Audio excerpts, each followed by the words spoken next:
बिस्मिल्लाहिर्रहमानिर्रहीम। अस्सलाम वालेकुम। सब कैसे हैं? उम्मीद करते हैं कि सब ठीक होंगे। और मेरे वीडियोस को लाइक करने का, शेयर करने का बहुत बहुत शुक्रिया, दिल से शुक्रिया।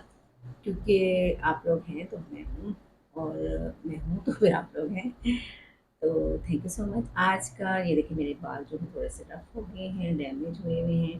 तो मैंने सोचा कि इनको क्या किया जाए। पहले सोचा बोटॉक्स करवा लो, तो मैंने सोचा केराटिन केराटिन के बारे में थोड़ी सी मालूमात लेनी ज़रूरी है। क्योंकि अगर आपको पता ही नहीं होगा कि आपने कौन सी ट्रीटमेंट अपने बालों में लेनी है, कौन से हेयर्स पे लेनी है, तब आपको मज़ा नहीं आएगा ना काम करवाने में, करने में हमें भी मज़ा नहीं आएगा। तो केराटिन बेसिकली हर लड़की को लेना चाहिए, हर मर्द को लेना चाहिए, हर लड़की को लेना चाहिए। क्योंकि हेयर्स जो हैं वो सबके लिए बहुत इंपॉर्टेंट होते हैं। अगर हेयर्स नहीं है तो फिर बहुत मुश्किल हो जाता है, हेयर फॉल शुरू हो जाता है, गंजपन शुरू होता है। मैं कई दफ़ा इसकी वीडियोस बना चुकी हूँ, लेकिन फिर भी मैं सोचा कि बना देती हूँ। अच्छा, सबसे पहले हमारे ज़हनों में ये आता है कि केराटिन ट्रीटमेंट सैलून में कैसे किया जाता है। सैलून में केराटिन ट्रीटमेंट डिफरेंट मेथड्स के ज़रिए किया जाता है। और सबसे बड़ा ये होता है कि इसको जो होता है इन्फ्यूज़ किया जाता है बालों में, और प्रोटीन को बालों में डिपॉज़िट किया जाता है। और ये जब 3 टू 6 मंथ तक आपके बाल स्ट्रेट नहीं रहते, लेकिन जस्ट आप काम करेंगे ना तो बालों में उंगलियां फेरना आपको आसान लगेगी।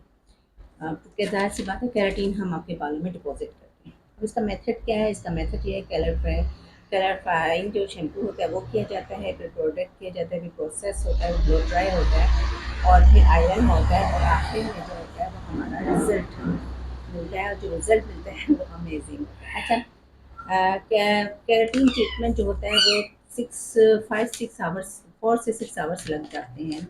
आप जब भी सैलून में विज़िट करें या कहीं भी जाएँ तो ये सोच के जाया करें कि आपको टाइम लगेगा। एकदम में कोई काम नहीं हो जाता। मैं अगेन बताती हूँ, एकदम में कोई काम नहीं होता जब तक आप उसको टाइम नहीं देंगे। अब step by step keratin treatment क्या होता है, प्रोसेस होता है, प्रिपरेशन होता है, एंड क्लिनजिंग होता है, क्लीनिंग होता है। वही है कि क्लैरिफाइंग शैम्पू से हम 1 या 2 या 3 दफ़ा 2 से 3 दफ़ा हम उसको वॉश करते हैं। डिपेंड करता है कि आपके बाल कितने साफ़ हैं, कितने गंदे हैं, या हेल्दी हैं या थिन हैं, कैसे हैं। तो उन पे उसी तरह करेक्ट किया जाता है। फिर प्रोडक्ट की एप्लीकेशन की जाती है। प्रोडक्ट की एप्लीकेशन इस तरह की जैसे सेक्शन बनाए जाते हैं, और छोटे छोटे सेक्शंस में हम उसको प्रोडक्ट को डिपॉजिट करते हैं। ये भी करना पड़ता है। उसके बाद हमें प्रोसेस करना पड़ता है, ये हमें छोड़ना पड़ता है। अब ये डिपेंड करता है हेयर्स के ऊपर कि हेयर्स कैसे हैं। अगर आपके पतले हेयर्स हैं, बहुत ज़्यादा मोटे नहीं हैं, तो फिर हम 15 टू 40 मिनट्स हम उसको छोड़ देते हैं। लेकिन अगर बहुत ज़्यादा मोटा बाल आ जाता है, वर्जिन हेयर आ जाता है, जो कि हाथों में नहीं आ रहा होता बहुत ज़्यादा, तो उसके लिए हमें 90 मिनट तक भी बालों को छोड़ना पड़ता है, बालों में छोड़ना पड़ता है, ताकि बाल अच्छी तरीके से सही हो जाए। फिर इसके बाद हम उनको डाइंग करते हैं, सेटिंग करते हैं, मतलब उसको ब्लो ड्राई करते हैं। और ब्लो ड्राई करने का और स्ट्रेटनर करते हैं। स्ट्रेटनर जो होता है वो हमारा 400 से 450 तक होना चाहिए, और 200 से 230 तक होना चाहिए।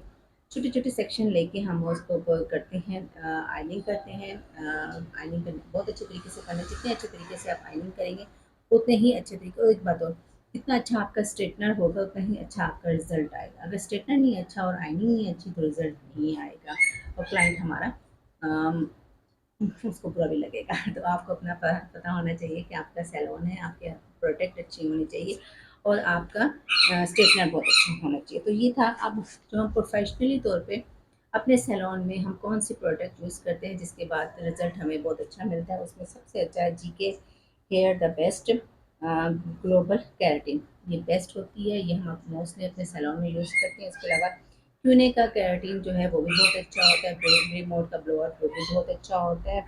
इजी स्टेट केराटिन ट्रीटमेंट वो भी बहुत अच्छा होता है। और कैराप्लेक्स प्रोफेशनल ब्राज़ील केराटिन भी बहुत ज़्यादा अच्छा होता है। और एक होता है फिक्स नैनोप्लास्टिक, ये भी बहुत अच्छा था। अब आपके ज़हनों में क्वेश्चन आएगा कि मैम इतने महंगे-महंगे नाम बता रही हैं, इतने लंबे-लंबे ट्रीटमेंट मतलब बता रही हैं, टाइम लगेगा, ये होगा, वो होगा। तो आप लोग शॉर्टकट, क्योंकि हम पाकिस्तानी हैं, हमें शॉर्टकट की बहुत आदत है, तो शॉर्टकट भी आप माँगते हैं। तो शॉर्टकट के लिए जो लड़कियाँ, जो बच्चियाँ, या जो लोग अफ़ोर्ड नहीं कर सकते सैलून का, और वो चाहते हैं कि सस्ते में काम हो जाए, तो वो मेरी वीडियोज़ के साथ रहें।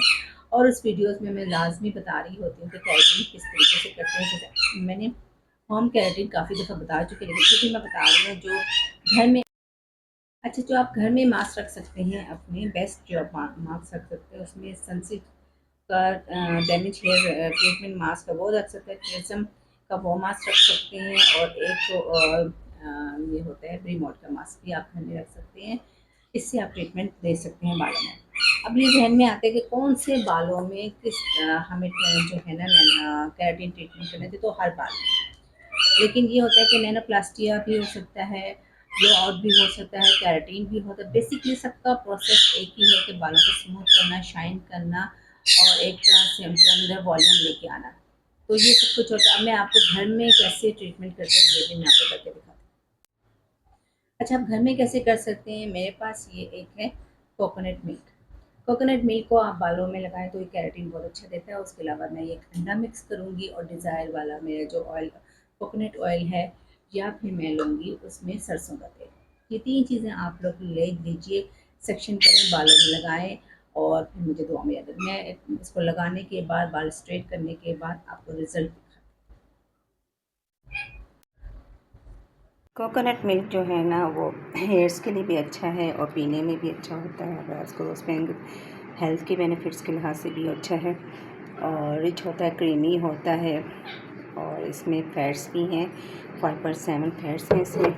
एग आपको पता ही है प्रोटीन है, और जब आप इसको बालों में लगाएंगे, स्किन पे भी लगाते हैं, तो अगर इसको स्किन पे लगाएंगे तो झुर्रियाँ ख़त्म हो जाएंगी और आपका फेस जो होगा वो क्लीन एंड क्लियर हो जाएगा। रोज़मेरी आपको पता है हर्ब्स है और इसका इस्तेमाल अगर आप बालों में करें या खानों में करें तो जायका भी दोबारा होता है और रोज़मेरी से बाल बहुत जल्दी घने और लंबे हो जाते हैं। एलमंड ऑयल आपको पता ही है, एलमंड जो होता है, और उसका अगर आप कड़वे बादाम का तेल इस्तेमाल करें स्किन के लिए, और जो मीठा बादाम होते हैं वो आप इस्तेमाल करना है आपने अपने बालों के लिए। अब वैसे भी अलग अलग भी आप इसका मसाज कर सकते हैं। बादाम के तेल से आप सर का मसाज करें तो सुकून की नींद आएगी। अगर रोज़मेरी का तेल भी अगर आप बालों में लगाएं तो बहुत जल्दी बढ़ेंगे, और अगर खाली इसको भी हम बालों में लगा के आप वॉश करेंगे तो बाल बहुत हेल्दी और शाइन हो जाएंगे। और इन सब को मिक्स करके मैंने अपने बालों में लगाया और आप रिज़ल्ट आपके सामने हैं। तो ज़रूर दुआ में याद रखिएगा और मुझे कमेंट ज़रूर करके ज़रूर बताइएगा कि आपको मेरी वीडियोस कैसी लगी। Thank you so much. अब ये देखिए मैं बालों को वॉश करके आ गई हूँ, हल्का सा मैंने ब्लो ड्राई किया है और बाल बहुत अच्छे हो गए हैं, सिल्की शाइन। कोकोनट मिल्क मैंने यूज़ किया है, उसके अलावा मैंने इसमें रोज़मेरी का तेल इस्तेमाल किया है जो जिल्टन प्योर का है, और इसके अलावा मैंने इसमें बादाम का तेल इस्तेमाल किया है और ये भी बहुत अच्छा होता है बालों के लिए, स्किन के लिए।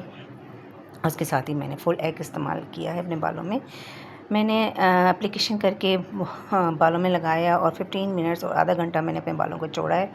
और इसके अलावा जब मैंने वॉश किया है तो हल्का सा ब्लो ड्राई किया है, क्योंकि केराटिन में स्ट्रेटनर भी होता है, लेकिन मुझे बालों को ज़रूरत नहीं पेश आ रही थी।